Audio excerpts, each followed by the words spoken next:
Y me pregunto en qué casos particulares la hipnosis es aplicable. Y por supuesto, tú has citado ya algunos, esas fobias y esos miedos, esas obsesiones, esas neurosis en general, en la clínica del dolor, todo tipo de dolor, sufrimiento, y también, y por qué no, en casos terminales, y eso creo que vale la pena poner el acento en este programa para que muchos lo sepan, como pueden ser casos de cáncer, problemas tumorales, casos de SIDA, etcétera, etcétera. Estoy convencido cada vez más que si damos buena prensa a esa técnica y la aplicamos con seriedad y con rigor, sin duda alguna, tiene una gran eficacia. Hablaremos de la hipnosis, de un concepto que durante muchos años se ha asociado televisivamente a personas que pierden el control sobre sí mismos, a personas que en estado casi de somnolencia, de sueño, de hecho la palabra hipnosis viene del griego hipnos, sueño, son capaces de toda clase de proezas extraordinarias. Pero alejándonos del espectáculo, vamos a proponer una nueva visión de la hipnosis, algo que forma parte de la vida cotidiana, tanto que probablemente muchos de ustedes han estado hipnotizados en vida por cuestiones tan dispares como, por ejemplo, la pequeña pantalla, la televisión. La publicidad en televisión en muchas ocasiones está diseñada de manera deliberada para sugestionar, para hacerles entrar en un estado paralelo de conciencia, para invitarles al consumo. ¿Puedes explicarnos un poquito a grandes rasgos en qué consiste? La hipnosis, podemos decir que lo que no consiste es muchas veces lo que sale en los espectáculos televisivos, donde hacen creer que la persona está bajo el poder del hipnotizador y que puede hacer lo que el hipnotizador le diga. Eso es falso.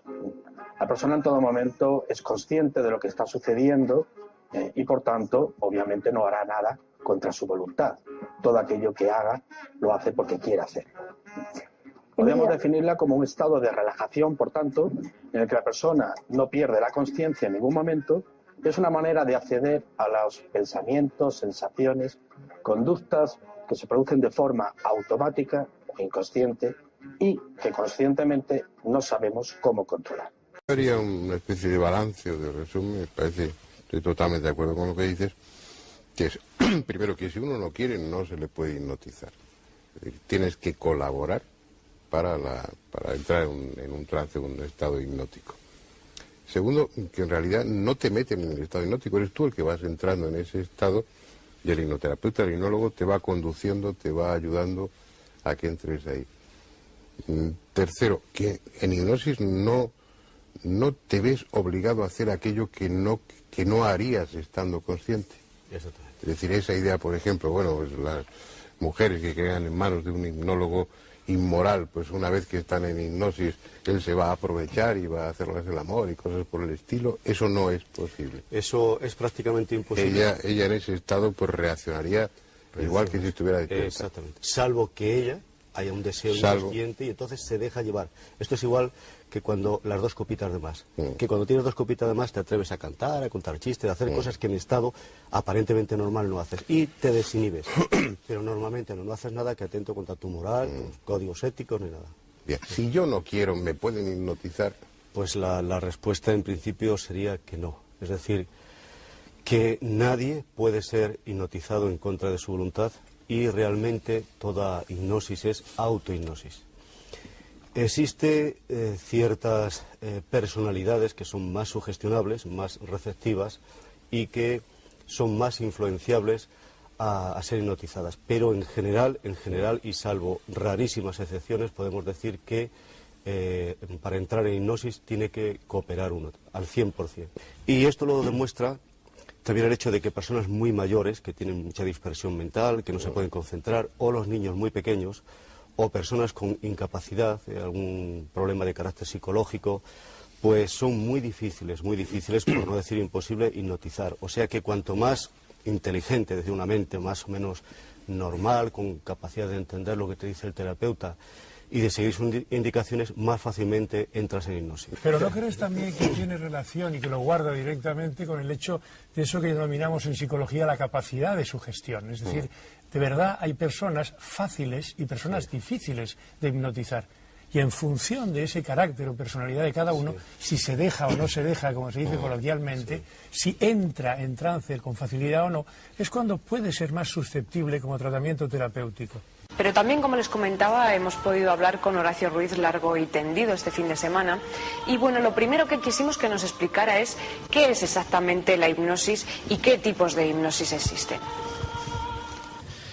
Se pueden dar muchas definiciones, porque de hecho hay muchas definiciones y muchas escuelas que la ven de manera distinta. A mí me gusta definir la hipnosis como un estado alterado o modificado de la conciencia, que no es el estado de conciencia habitual, el llamado estado de vigilia, donde, por decirlo de alguna forma, se actualizan o se potencian ciertas facultades, ciertas potencialidades que tenemos, que no sabemos utilizar normalmente y que en estado de hipnosis se pueden actualizar. Por ejemplo, una persona que no está hipnotizada, en estado de vigilia, en estado normal, no puede, por ejemplo, anestesiar o dormir, volver insensible una parte del cuerpo para que le hagan una extracción de una pieza dentaria, en el caso de una muela, o una intervención quirúrgica.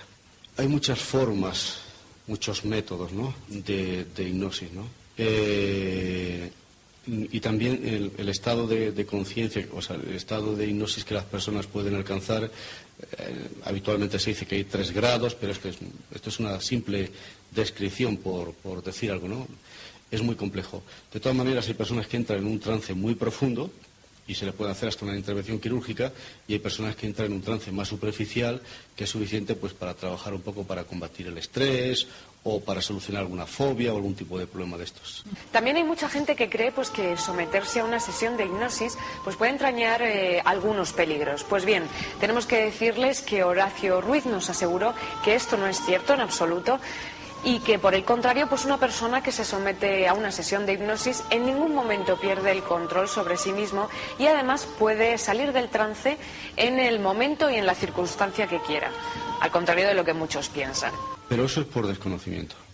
Normalmente hay un desconocimiento porque se ha popularizado la hipnosis relacionada con el espectáculo, y el espectáculo nos ha vendido una imagen típica y tópica, es decir, que la persona hipnotizada está en manos del hipnotizador, que de alguna forma se anula su voluntad, y que la persona hipnotizada puede hacer que haga o diga algo que esté en contra de su voluntad, y eso es totalmente falso.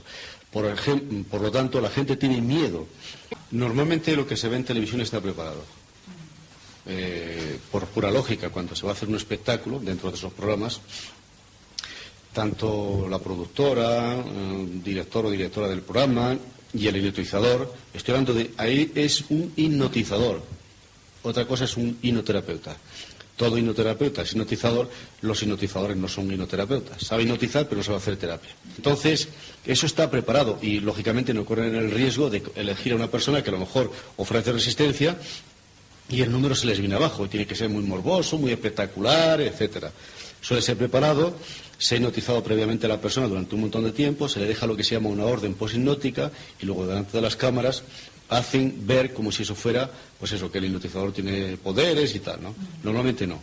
Bueno, Tony, tú sabrás lo que tienes que hacer con ella, cómo es la cosa. Con vuestro permiso, yo voy a levantarme, me voy a acercar a ellos, porque también hemos de decir al público, al igual que pasó con Rachel, que antes he tenido una pequeña conversación con cada una de ellas, les he hecho una serie de pruebas para determinar el grado de sugestionabilidad, y hemos determinado de que efectivamente han superado la prueba y son aptas, justas para la experiencia que aquí vamos a hacer. Hola, buenas noches. Bienvenida. Yo quiero explicarle a todo nuestro público que antes de empezar la grabación del programa, ya Marcus hizo una experiencia de hipnosis colectiva para ver de antemano, eso es un proceso largo que no podríamos enseñarlo todo aquí, pero que él vio de antemano cuáles eran las personas pues más receptivas a la hipnosis. Y eso lo hemos hecho precisamente porque si no este programa duraría 4 horas. Pero nuestro público aquí presente, que son todos invitados, pueden dar fe de que ellos vieron cómo él ha hecho esta prueba, y por eso no son personas que él conoce las que están llamando, sino personas que normalmente han venido a ver nuestro programa. ¿Ustedes dan fe que esto ocurrió así? Todos fueron testigos de lo que él hizo y cómo lo maniobró. Entonces, adelante, Marcus, y llama a las personas que te van a ayudar del público. Muchas gracias. La invitación, por favor, a aquellas personas que fueron hipnotizadas en su momento, para que me acompañen ahora.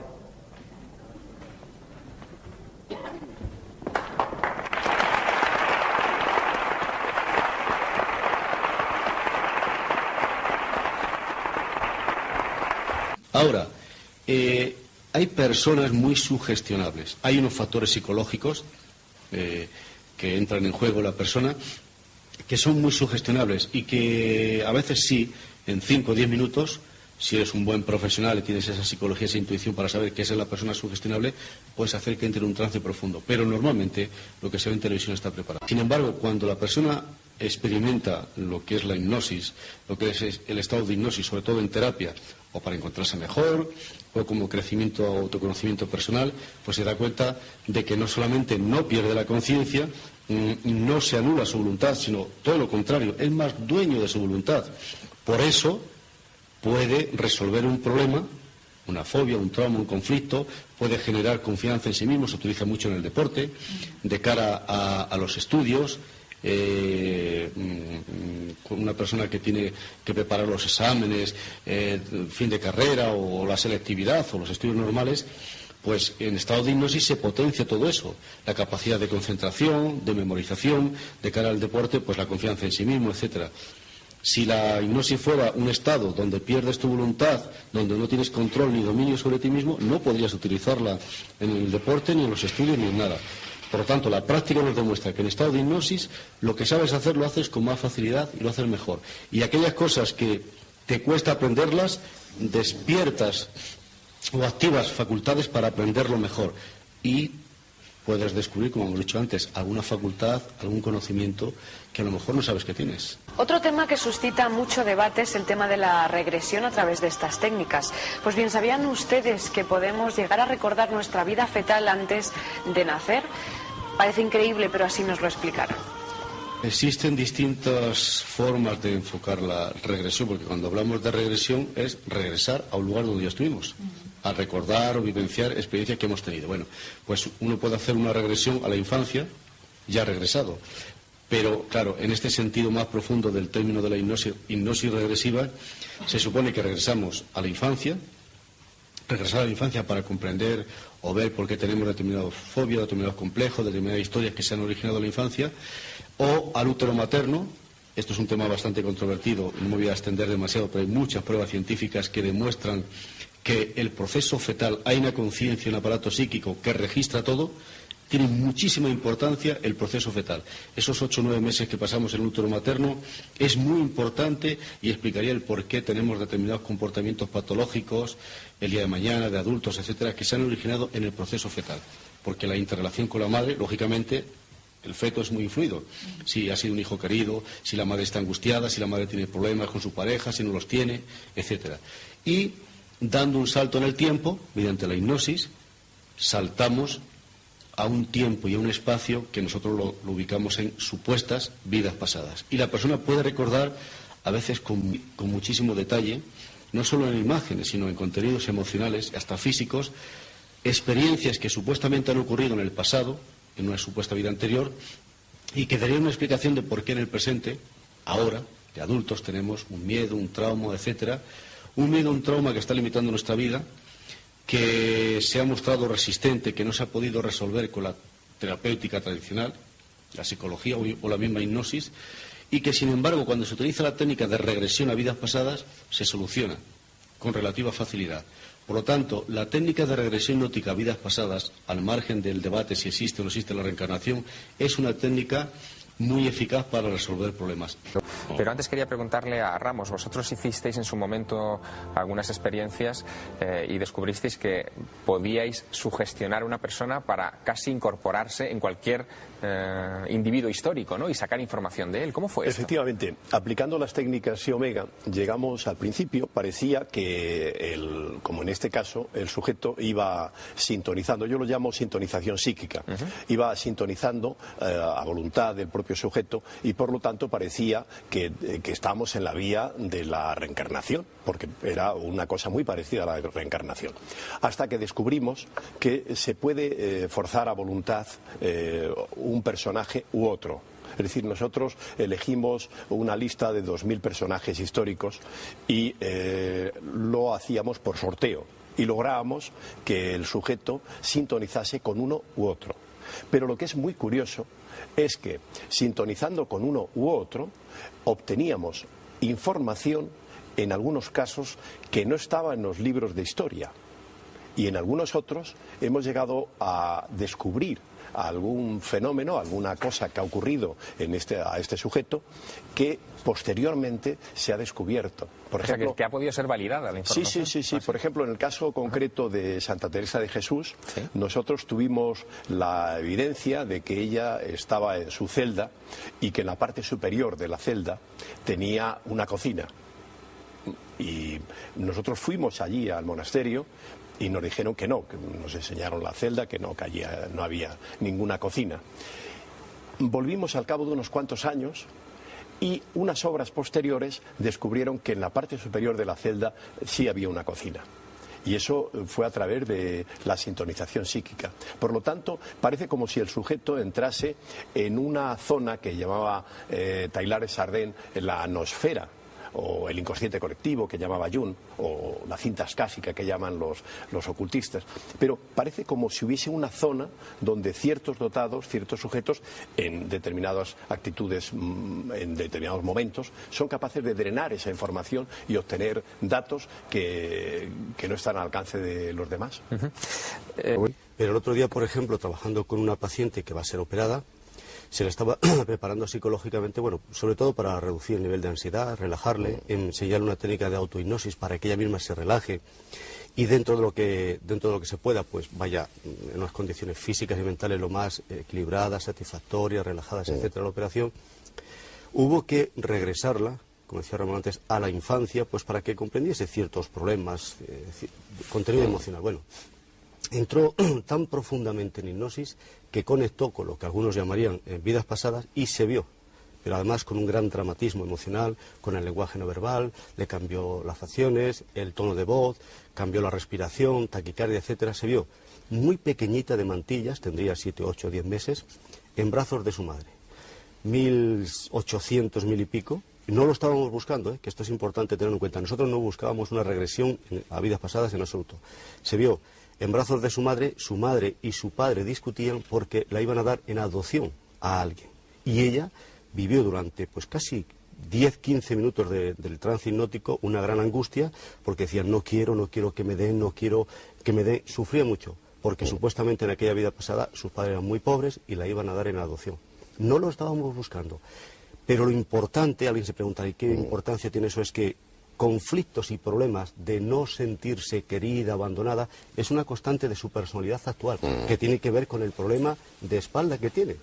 O sea que ahí el subconsciente nos llevó sin buscarlo al origen, al problema o supuesto problema, para que comprendiésemos el presente. O sea que el campo de posibilidades es extraordinario. Y lo que habéis dicho, que a veces en hipnosis, si se tiene que ser, hay que tener cuidado, no hay que tener cuidado, claro, hay que ser un profesional cualificado, tener experiencia y tener sobre todo lógica y sentido común, porque cuando se presenta un caso como este o parecido, ¿qué haces?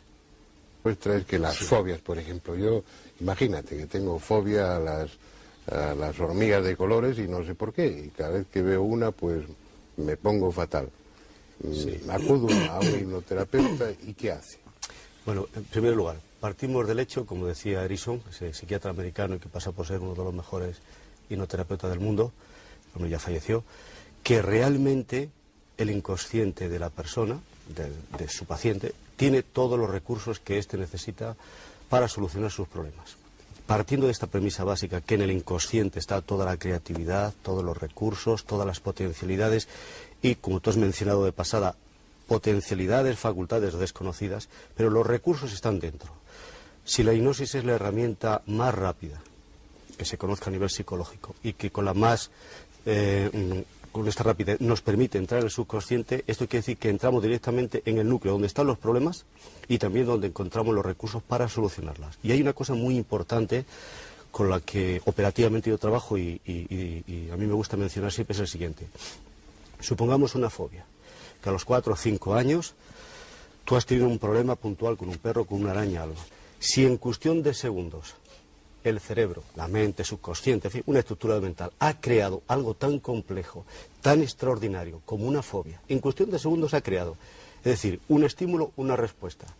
En cuestión de segundos ha creado una fobia al perro, a la araña, lo que sea, y después durante 10, 15 o 20 años, ante el mismo estímulo, siempre como un ordenador perfecto, damos la misma respuesta.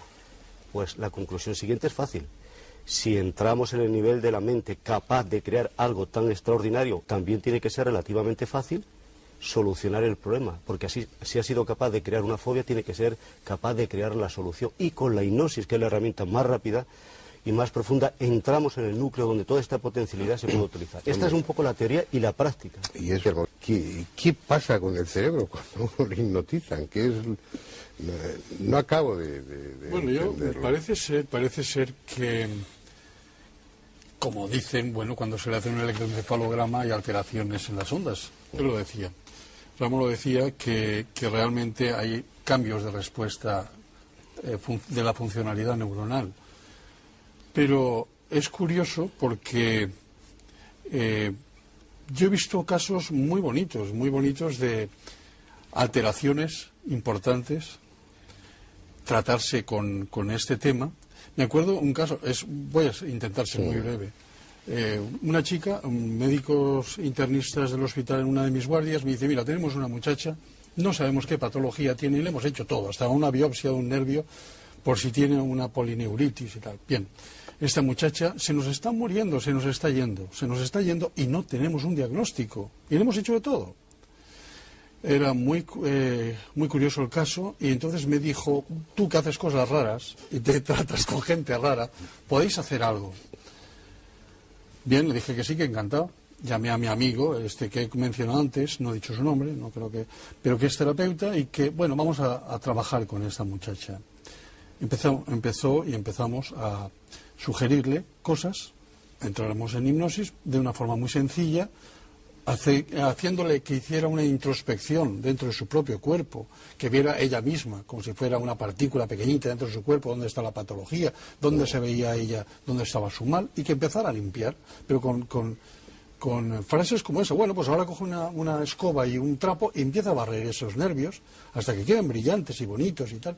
Bueno, aquella chica estaba caquéctica, estaba con sonda nasogástrica, sin alimentarse, estaba en un estado deplorable y tal es así, tan deplorable, y no es exageración, que al internista le habían dicho, si se muere en tu guardia, acuérdate de pedirle la autopsia porque no sabemos de qué se nos está muriendo la muchacha. Fue así de fuerte.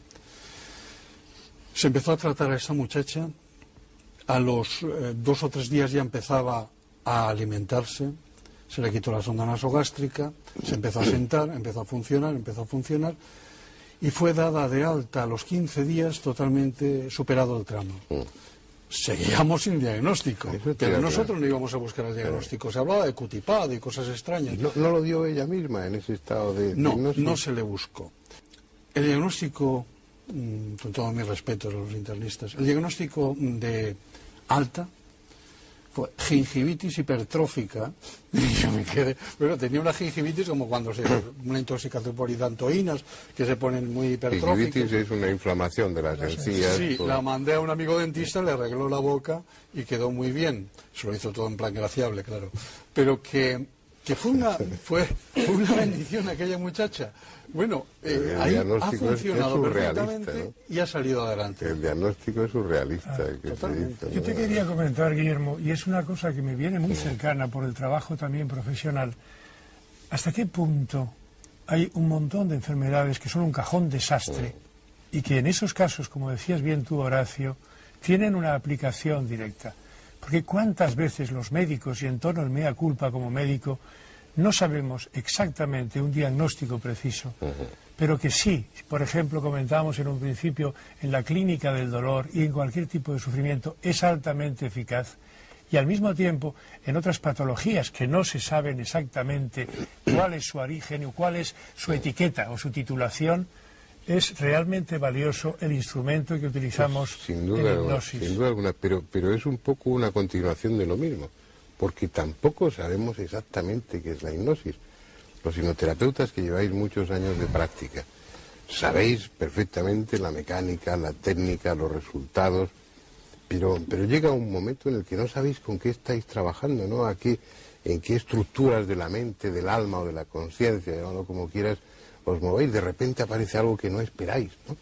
Yo que sé, que una paciente de hipnosis se ponga a hablar en un idioma que no es el suyo, por ejemplo, como tú bien conoces. ¿Qué pasa ahí? O que empieza a tener premoniciones, perdona, o que empieza a recordar una vida anterior. ¿No os lleváis sorpresas de ese tipo cuando...? Que una persona hipnotizada se eleva el nivel de sugestionabilidad, que es tan importante y que a veces se asocia a hipnosis a sugestión, están íntimamente relacionados, pero a veces no tienen por qué ser lo mismo.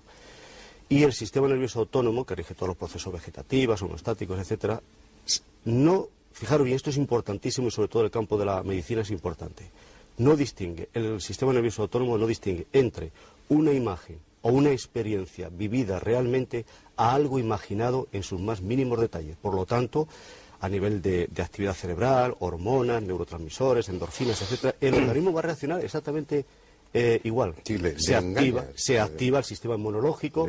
Perdona, para que no nos vayamos perdiendo, le estás sugiriendo en ese estado que está haciendo frío, y entonces se produce una vasoconstricción capilar, el individuo empieza a temblar de frío. El tremendo poder de la imaginación. Y hay una respuesta fisiológica, que es la que habría en condiciones reales ante el frío, y sin embargo no hay frío. Y por eso el organismo, no solamente a nivel de sugestión, no solamente a nivel de imágenes mentales, sino físicas, por esta explicación que acabamos de dar, reacciona curando y sanando una enfermedad o un problema o provocando una reacción somática física como hasta ese momento antes con la mente consciente que decía Ramón no había reaccionado. Entonces se supone que es entrar en una parte de la mente donde se puede producir todo esto y eso nos meteríamos en el terreno de la parapsicología y ahora lo voy a dejar abierto. El tema, se abre ese potencial, sí, esa ventanita a ese más allá y se da el fenómeno de la xenoglosia, hablar en lenguas extranjeras, hipermenesia, recuerdos olvidados, recuerdos de supuestas vidas pasadas, etcétera. Ya nos meteríamos en el campo un poco de lo paranormal, pero que me quedan como unos 5 minutos, pero sí, si queréis nos metemos en ello. Es un poco la explicación que yo puedo dar de lo que a mí me parece que es el estado de hipnosis. En cualquier caso, lo que es evidente es que es un instrumento valioso que sin duda habría que desdramatizarlo al máximo, porque yo creo que hay mucho miedo y sobre todo a esa falta, tú lo sabes, Fernando, de profesionalidad a veces, que dices, ¿en manos de quién me pongo? Pero Paco, ese es el tema, que la idea que tenemos frecuentemente de la hipnosis es lo que vemos en un programa de variedad. Claro. Entonces ves a los sujetos que se han prestado voluntariamente a esa experiencia haciendo el ridículo con la finalidad de entretener y con todo el respeto, pero bueno, siempre es ridículo ponerse a ladrar como un perro o olfatear o hacer esas cosas. ¿Cómo se consigue eso? Primero, a mí no me gustaría que me hipnotizasen y quedar en situación de hacer el ridículo.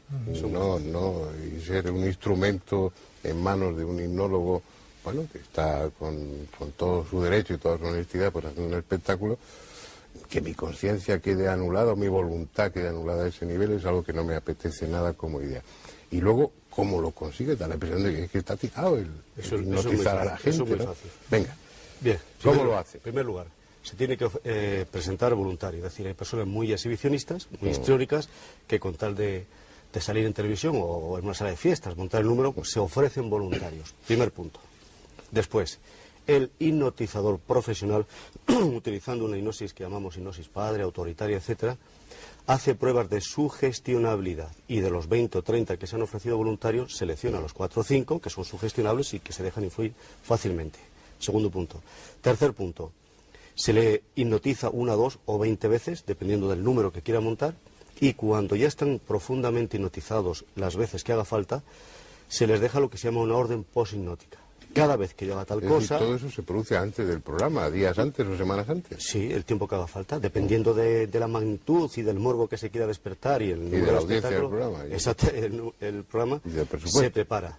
Exactamente, y entonces se prepara. Son personas, es real lo que ocurre, es decir, la persona entra en trance, está preparada. Y eso de que no se enteran, a veces pregunta, ¿tú te enteras de lo que has hecho? ¿Te acuerdas? Dice, no, no es cierto.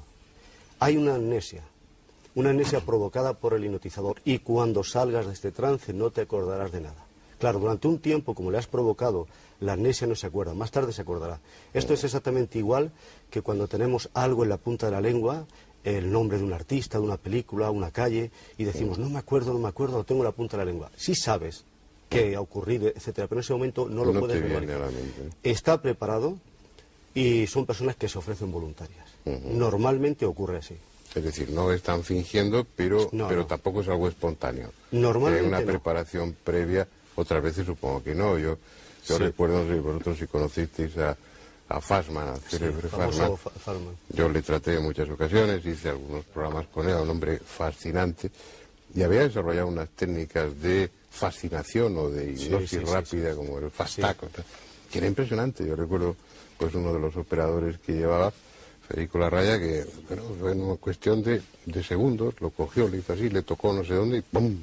Cayó como es decir, eso existe realmente, también, pero no es lo habitual en los espectáculos, ¿no? El hipnotizador de espectáculo, lógicamente, sabe, por la morfología somática, la tipología, unos rasgos de la personalidad, qué personas son más sugestionables, y hay personas que por aquello de la fascinación, por aquello de que crees que el hipnotizador tiene poderes, que esto es otro de los tópicos, inmediatamente te sugestionas. Entonces el profesional sabe que esa persona está sugestionada y que nada más que le haga, le mire o le haga pronuncie 4 frases, va a caer. El profesional de espectáculo lo sabe y juega con esa persona. Nos lleva de la mano justamente al tema de antes, y es a que la confianza que tú depositas en el médico, terapeuta o hipnotizador es tan indispensable que el poder de la mente mueve montañas, y como en este caso vemos, indudablemente eso es lo que resuelve de inicio el que pueda entrar en trance y trabajar con él abiertamente, ¿no? Aún así, la hipnosis no es algo que se pueda o se deba practicar como un juego.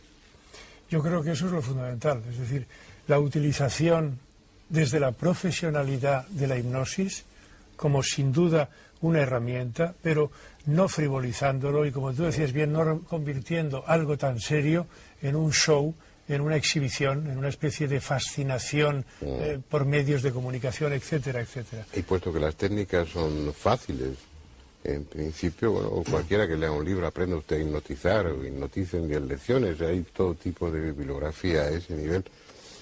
¿Es algo recomendable o si no se tiene experiencia uno corre riesgo de llevarse sustos? Yo ahí lo asemejo siempre con un coche, es decir, es fácil conducir, depende de la persona que sea, si es temeraria, si es imprudente, con el coche sirve para hacernos a nosotros, llevarnos, transportarnos de un sitio a otro, y en manos de un temerario pues puede servir para hacer trastornos, realmente trastornos y perjudicar. Bueno. Hay un problema. Hay determinados personajes muy famosos de televisión que se dedican a hipnotizar, que en algún caso ha hipnotizado a una persona en espectáculo, en salas de fiesta, a las 2 o a las 3 de la madrugada. Personas que no sabemos si tenemos algún trastorno psicológico. No sabemos si está tomando medicación. Y a lo mejor está cieguito de whisky o de lo que sea, porque a esas horas de sala de fiestas normalmente se toma alcohol. Bien. Mediante la hipnosis de espectáculo, que es muy agresiva, muy autoritaria, por ciertos condicionantes que se dan, que son un poco complejos de explicar, la persona ha entrado en un trance muy profundo. Y a veces, aunque la persona es consciente, le cuesta salir, como si te costara salir de un sueño muy profundo. Tú quieres despertar, pero hay un momento, una especie de estado catalético que algunas personas experimentan, que es un poco angustioso. Si se dan todos estos condicionantes, a veces la persona no sale del trance. El hipnotizador, que es hipnotizador, que sabe hipnotizar, pero o no sabe o no se toma la precaución, el tiempo y la paciencia para deshipnotizar, quiere despertar bruscamente a la persona. Tremendo error. Y sobre todo cuando interviene algún médico. Se asustan y empiezan. Entonces, o le ponen una inyección o se lo llevan al hospital. Estoy hablando de casos concretos. Y entonces al día siguiente, fulano de tal hipnotiza a una persona que no sale del trance. Entonces ha tenido que ser llevado al hospital, la hipnosis es peligrosa, etcétera, etcétera. No. Es muy fácil. Una persona, en este caso concreto, se le pasa del trance hipnótico, del sueño hipnótico, entre comillas sueño, al sueño fisiológico, se le da una orden que duerma durante 5, 10 o media hora y que luego va a salir de forma natural del trance. Y no hay ningún problema. Pero en estos casos concretos, por la prisa, por la incapacidad, por la inmadurez del hipnotizador, a veces ha ocurrido esto. Práctica. La verdad es que queda muy poco tiempo y quedan muchísimos aspectos de la hipnosis que bueno, que habría que tocar. Yo te hacía una pregunta antes, Horacio, es eso, si en la práctica os encontráis con que de repente aparece algo en ese estado especial de conciencia, en ese estado alterado de conciencia, llamamos hipnosis, que te deja perplejo, porque yo no estaba buscando esto, yo estaba, bueno, lo contaba Guillermo de esta paciente, es extraordinario, pero bueno, está dentro del cuerpo, de la mente, de la experiencia, de la biografía, de la vivencia de esa muchacha. Pero no sé, que de repente te empiece, pero lo decías en Agolosia, lo dices como, bueno, como algo, no, es que no sé si se puede hablar en alemán, puede ponerse a hablar en alemán o en arameo, sin que conscientemente tenga acceso a esos idiomas. Eso la primera vez tiene que sorprender, que impactar. Y luego, una vez que has sufrido el impacto y la sorpresa, te preguntas, ¿y por qué pasa esto? ¿Y ahí cuando investigas? Se nos ha acabado el tiempo. no hemos entrado en los aspectos más sugerentes, hombre, ya son muy sugerentes, muy inquietantes lo que hemos dicho aquí, pero sería el aspecto más práctico, más útil de la hipnosis. Yo creo que cuando hablemos de otros temas, como el de la reencarnación, por ejemplo, sería la ocasión para que o todos o la mayoría de vosotros volvierais al coloquio y que entonces ya nos metiéramos en la hipnosis como camino de investigación en la posibilidad de la reencarnación, dejar sobre el tapete, eso se está utilizando como terapia por muchos psicólogos en Estados Unidos y también aquí en Europa, en la que se busca la solución o la causa de traumas, de fobias, de problemas neuróticos y demás. Se busca la causa no en la infancia, sino en vidas anteriores, ¿no? Esa regresión a otras vidas como terapia y sobre todo como investigación.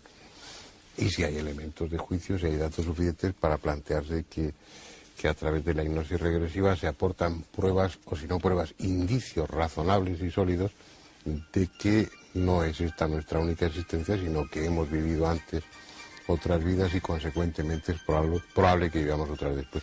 Pero eso lo comentaremos cuando llegue el momento de hablar de la reencarnación. Vamos a dejar el tema aquí. Me encanta que sea corto, a mí por lo menos me han quedado muchas preguntas y muchas cuestiones en el tintero, pero el tiempo da de sí lo que da de sí y no puede prolongarse más allá. Muchas gracias por su presencia y hasta la semana que viene, que volveremos con otro tema que espero y deseo que sea de su interés. Gracias a vosotros y hasta siempre.